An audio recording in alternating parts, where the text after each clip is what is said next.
Itulah yang membuat AHY kemarin ini bikin konpres lewat pidatonya di depan para kader-kader Partai Demokrat. Jadi AHY ini menuding bahwa upaya hukum yang dilakukan oleh kubu Muldoko tersebut adalah upaya untuk menjegal pencalonan Anies Baswedan sebagai bakal calon presiden di 2024. Kasihan sekali AHY ini. Ya kalau juru bicara kubu Pak Muldoko, Saiful Huda, mengatakan akan segera bebasnya Mas Anas pekan depan, bakal memberi daya hajar tambahan. Wah, ini ancaman ini. Tapi nggak perlu khawatir, tenang aja. Ini politik, tenang aja. Sebab Mas Anas akan membuka tabir korupsi Wisma Atlet Hambalang saat kepemimpinan SBY, ini kabarnya. Menurut yang dikatakan dari Pak Saiful tadi. Nah, pernyataan itu bisa jadi panjenengan tambah deg-degan ini kayak dibom. Nah, sehingga pernyataan yang dikeluarkan dalam konteks PK bikin meradang ini. Makanya AHY mulai ngomong nggak jelas, narasinya mulai ngawur, membabi buta, menembak ke semua arah. Salah satunya adalah mengatakan PK dapat memunculkan intervensi politik di ranah yudikatif. PK bisa menjadi bagian dari ruang gelap peradilan. Dia bahkan memancing dengan kalimat, jika benar ada intervensi politik dalam kaitan manuver Muldoko ini, maka keadilan hukum dan demokrasi di Indonesia berada dalam keadaan bahaya atau lampu merah. Menurut saya, AHY ini terlalu jauh berhalusinasi. Makanya tidak heran jika kubu Muldoko menganggap bahwa AHY kini mulai linglung. Parah sekali kan? Ya, jadi baru-baru ini ya, Kepala Departemen Komunikasi dan Informatika DPP Partai Demokrat versi KLB Deli Serdang mengatakan, menjelang Anas Urbaningrum bebas dari tahanan, AHY ini sepertinya mulai linglung, begitu kata. Kubu Muldoko klaim Anas Urbaningrum bakal tambah kekuatan lawan AHY.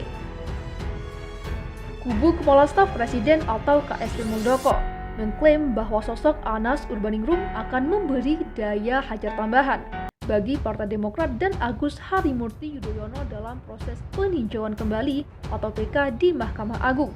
Menurut kubu Muldoko, Anas yang merupakan ex-ketua umum Partai Demokrat itu akan bebas pada tanggal 10 April 2023. Hal ini tentu akan memberikan sentuhan terindah bagi eksistensi Partai Demokrat KLB, pimpinan Jenderal TNI Purnawirawan Muldoko, dan akan lebih mempunyai daya hajar yang dahsyat bagi para politisi kubu AHY, kata Saiful Huda dalam keterangan resmi pada Selasa. Saiful Huda juga mengklaim kubu AHY tengah linglung dan hilang arah. Ia juga mengklaim Anas akan mengungkap tabir kasus korupsi Wisma Atlet Hambalang di masa kepemimpinan Presiden RI Susilo Bambang Yudhoyono. Semua rahasia korupsi Wisma Atlet Hambalang, beserta beberapa kasus mega korupsi lainnya di masa kepemimpinan nasional SBY, konon akan dibukanya ke publik. Ujar Saiful Huda mengklaim peran Anas bagi kubu Demokrat pimpinan Muldoko. Sebagai informasi, polemik kudeta Demokrat ini bermula ketika sejumlah kader partai itu menggelar kongres luar biasa di Deli Serdang pada tanggal 5 Maret 2021.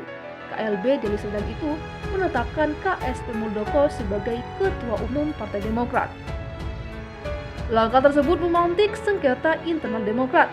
Dua kubu bertarung di pengadilan. Pada tanggal 3 Oktober 2022, Mahkamah Agung menolak kasasi kubu Muldoko. Kekinian kubu Muldoko kembali menempuh jalur hukum melalui peninjauan kembali atau PK.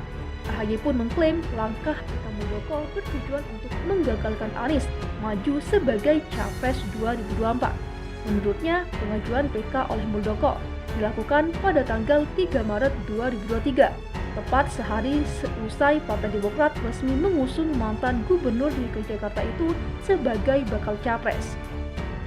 Muldoko mengajukan PK pada tanggal 3 Maret 2023, tepat satu hari setelah Partai Demokrat secara resmi mengusung saudara Anies sebagai baca pres, ungkap AHY di kantor DPP Partai Demokrat Jakarta pada Senin.